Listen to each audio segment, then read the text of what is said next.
So, as Gary said, my name is Stevo Timothy. I'm a comedian, bit of a messer, but obviously tonight I'll be talking about something else. So in 2005, I drank, drove and crashed a motorbike, killing my passenger and leaving myself disabled from the chest down.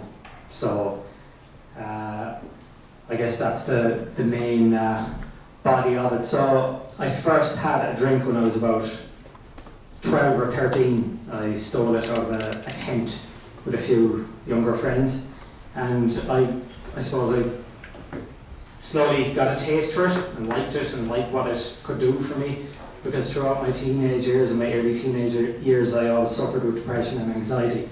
So when I had drink in me, that goes. So obviously you feel superhuman, and as I've always said, you feel like what you presume others to feel like. So I seen people going around, like even tonight I'm very anxious, they're going around what I see as very confident people, and they're not looking for an exit, they're not thinking to themselves, if I have a panic attack, how will I get out of here? They don't need their car, like I have my car down at the front door, so in case I need to run, in case I need to, excuse the pun, in case I need to hobble away really uncomfortably. But just in case I need to go, I know where my escape routes are and I know how to get out of here really fast. So it's a weird way to live, but as I said, alcohol made it better, but it also made it obviously extremely, extremely worse. So I carried on that way. I was very self-destructive. I was always in trouble with the law. When I turned 18, I was in jail. So eventually when I got out, I said it's kind of time for me to kind of cop on to myself and try and make something of my life. So when I think it was about 20, I went back to do my leaving cert. I don't know what that is. Up there was some kind of O-levels or A-levels or whatever you call it. So I went back to do my leaving cert, and that was a 2-year course as a mature student. So the night of my last exam, I went drinking to celebrate, and we ran out of drink. So I got on the motorbike, like I used to do as an idiot, and went down to get drink. Met a friend down around Spanish Arch in Galway, and we went for a spin on the bike. And I kind of blacked out after that, so about, 6-7 hours after that night, I woke up in hospital in the Mater in Dublin. So I had no recollection of anything that happened, but obviously I found out later that we continued drinking, continued driving around on the bike. Eventually I lost control, crashed. He suffered massive brain injuries. I broke my neck in 2 places, broke my back in 7, shoulder, leg, all. They didn't really matter though. It was the spinal injury that was the main body of it.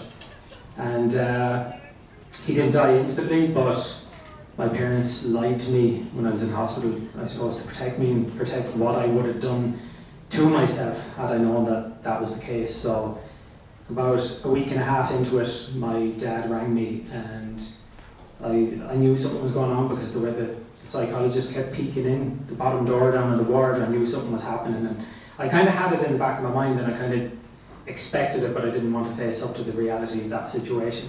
So the psychologist came over to me and said, your dad is going to ring at like 2 o'clock. And I knew my dad never gave a forewarning. When he rings, he just rings. So he rang and I answered the phone, and he goes, Stephen, are you okay? And I was like, yeah, there's something going on here. And then he goes, John is dead.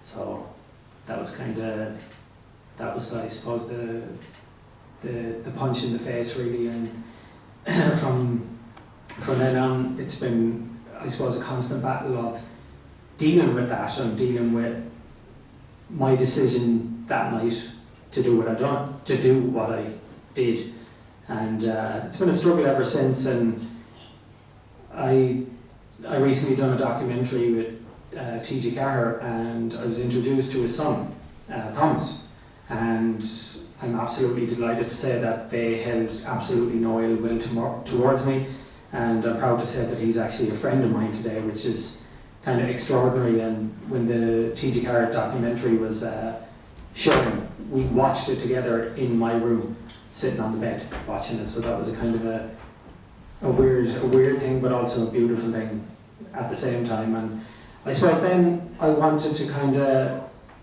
before all that and before I got into doing what I do now, I suppose I always wanted to kind of redeem myself and give back something to society. And I suppose the way I figured it was through laughter and just acting the Ramadan like I always do anyway.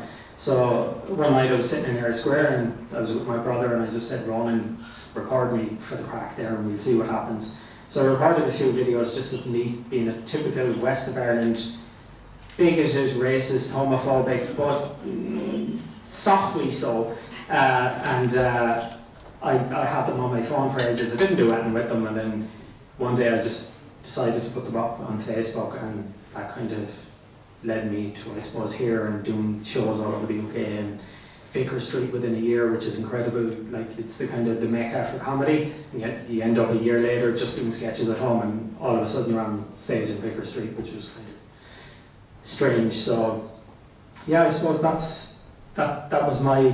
Obviously, it's about self-belief, and I had zero belief in myself because I suppose in Irish culture as well, you're not allowed to have belief. Belief is being cocky, and look at that bollocks down the road. Who does he think he is? You know what I mean? You're always meant to be coy and kind of almost subservient and not allowed to be proud. And I suppose around that time I kind of had a change of mindset because I was always kind of like that kind of not allowed to be proud of yourself. And then I said, to hell with this, you know, and I started doing more videos and I started doing the shows and I started dressing in ridiculous blazers like you see on before you. And yeah, it was more self-belief in myself and my ability to do something so I could give back. And I don't know if Gary remembers when I done the cycle 2 years ago. So I decided to cycle an actual bike, which I hadn't done in a long, long time. So I got on a bicycle and I cycled 5 kilometres for the Irish Wheelchair Association, and we raised 64 grand or something like that. So I thought that was a good way to give back. And then I had a mad idea last year that I'd fight Paddy Burns, the Belfast boxer, that I'd fight him in a wheelchair. So we both got in wheelchairs and thumped the face off each other, and I'm glad to say I actually won. So don't let my slim frame put you off. I can throw a punch.